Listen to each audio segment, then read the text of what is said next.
मताधिक्य मिळते आपली आज ही खंत कायम आहे, पण आपण शोध घेतला की आपण कुठे कमी पडलो. मी राजकारणात खंत वगैरे बाळगणाऱ्यापैकी नाहीये, पण वास्तव आहे ते मला माहिती आहे. तरी मी आज बोललो ना, नाही मतं दिली त्यांना पण धन्यवाद, आभारी आहे. आम्ही काय असं काय सोडायची भावना नाही आमची. पण जे आपण आता एक आव्हान केलं की सगळ्यांना आपण बरोबर घेऊन पुढे काम करायचं विधानसभेसाठी, तर आपण कुठल्या पद्धतीने सर्वांना बरोबर घेऊन जाणार आहात? कुठल्या पद्धतीने वेगवेगळ्या योजनेच्या माध्यमातून भारतीय जनता पक्षाचं केंद्रात सरकार आहे, राज्यात सरकार आहे, एवढ्या विविध प्रकारच्या योजना दिल्या आहेत की लोकांमध्ये जागृती आहे. आम्ही दिलाय लाभार्थी जे आहेत त्या लाभार्थींना आम्ही सांगू, हा गॅस तुमच्या घरात आहे, हा गॅस बाबा आमच्या सरकारने दिला आहे, अन्नधान्य जातं ते आमच्यामुळे आहे, शेतकऱ्यांना वेगळ्या सबसिडी आहेत. तसे ह्या सगळ्या गोष्टी लोकांमध्ये सांगू घे. आमच्या पक्षाने 10 वर्षात पासून हे देते आमचं सरकार केंद्र. परत सिंधुदुर्गात जाणवलं, रत्नागिरी जिल्ह्यात का जाणवलं नाही योजनांचा? आता भविष्यात जाणवेल ना, तिकडे पाऊस सुरू होतो आणि नंतर इथे येतो, आता इकडे येईल विधानसभेला. आता लोकसभेमध्ये मुस्लिम समाज तुमच्याबरोबर नव्हता असं आपल्याला माहिती आहे. आपण आता आव्हान केलं भाषणामध्ये की विधानसभामध्ये आपल्याला सर्वांना बरोबर घेऊन जायचं, विशेषतः मुस्लिम आणि इतर समाज. मुस्लिम मूल्यांमध्ये माझे एक मित्र आहे पत्रकार, त्यांना घेऊन जायचं ठरवलंय. त्यांना घेऊन सलोखा निर्माण करायचं मी काम करणार. महायुतीमध्ये रत्नागिरी जिल्ह्यातल्या 5 जागांबद्दल दावे केले जात आहेत. आम्हाला 2 नावे आहेत, ते म्हणतात. एक सांगू याच्याबद्दल नो कॉमेंट साहेब, माझं पहिलंही आहे. अजून निर्णय झाला नाही, दावे कोणी करतं रे, पण शेवटी जो निर्णय होईल तुम्हाला आम्ही सांगू ना. आम्हाला शेवटी आमच्या ह्याची आघाडीची आम्हाला सत्ता आणायची, त्यामुळे हेवे दावे आमच्यात चालणार नाही. आम्ही ॲडजस्टमेंट करू आणि तुम्हाला रिझल्ट सांगू.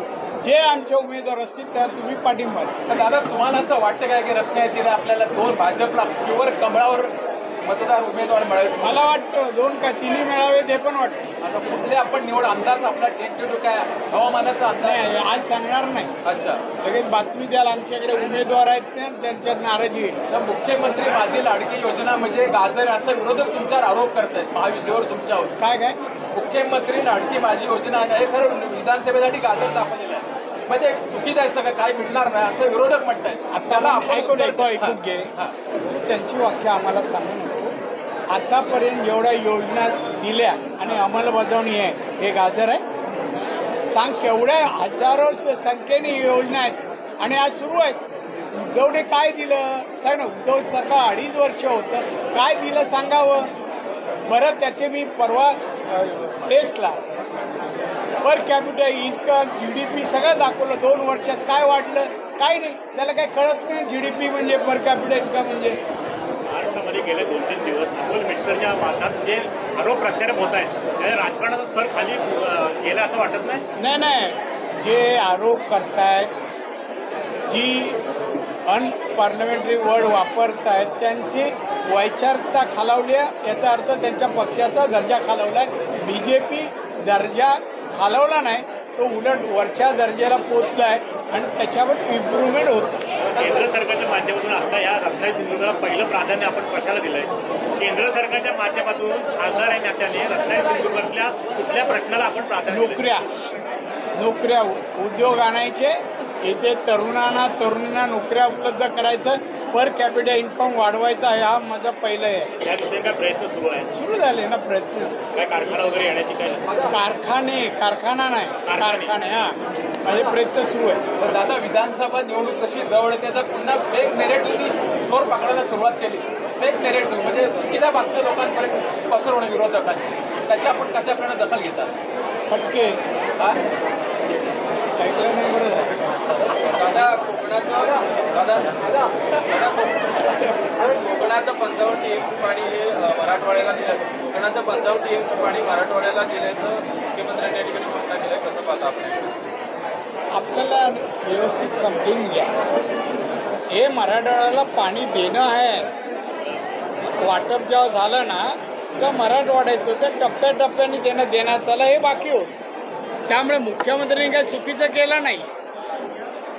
आणि आता टंचाई नाही, पाऊस पडलाय. हे जर अचानक काढून दिलं असतं तर तुम्ही बोलू शकता मार्च, एप्रिल, मे मध्ये. त्यामुळे त्यांनी नियमानुसार निर्णय घेतलेला आहे. हो. प्लॅनिंग मी तुम्हाला देणार ना, तारीख देणार, वेळ देणार, 2-4 पत्रकारांची गाडी आहे माझ्या बरोबर. आपलं नाव पाहिजे घेतो मी. पण नेमकं मराठवाड्यात का निवडला?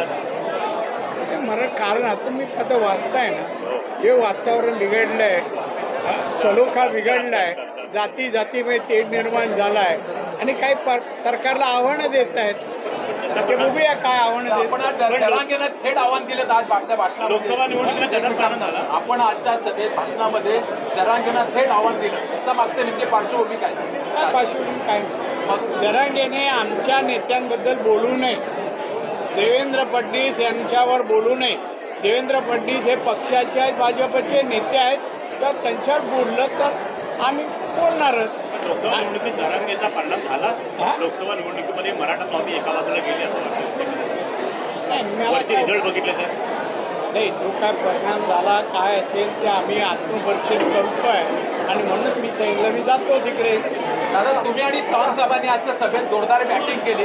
कार्यकर्त्यांनी याच्यातून काय मेसेज दिला आपण? आता आम्ही बोललो, हाच मेसेज आहे, त्यापेक्षा वेगळं काय आहे काय नाही. सचिन वाझे पुन्हा चर्चेत आले.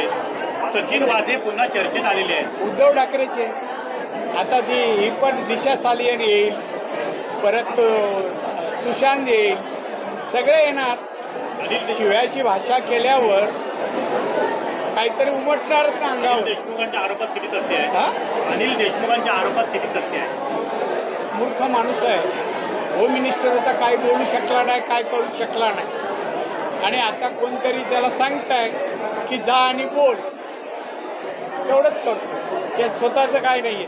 राजकारण, समाजकारण, शेती, उद्योग, गुन्हेगारी यातील नवनवीन घडामोडींसाठी आजच हिंदवी न्यूजला सबस्क्राईब करा आणि बेल आयकॉनवर क्लिक करायला विसरू नका. महाराष्ट्रातील एकमेव निपक्षपाती चॅनल म्हणजे हिंदवी न्यूज, सर्वसामान्यांच्या न्याय हक्कासाठी.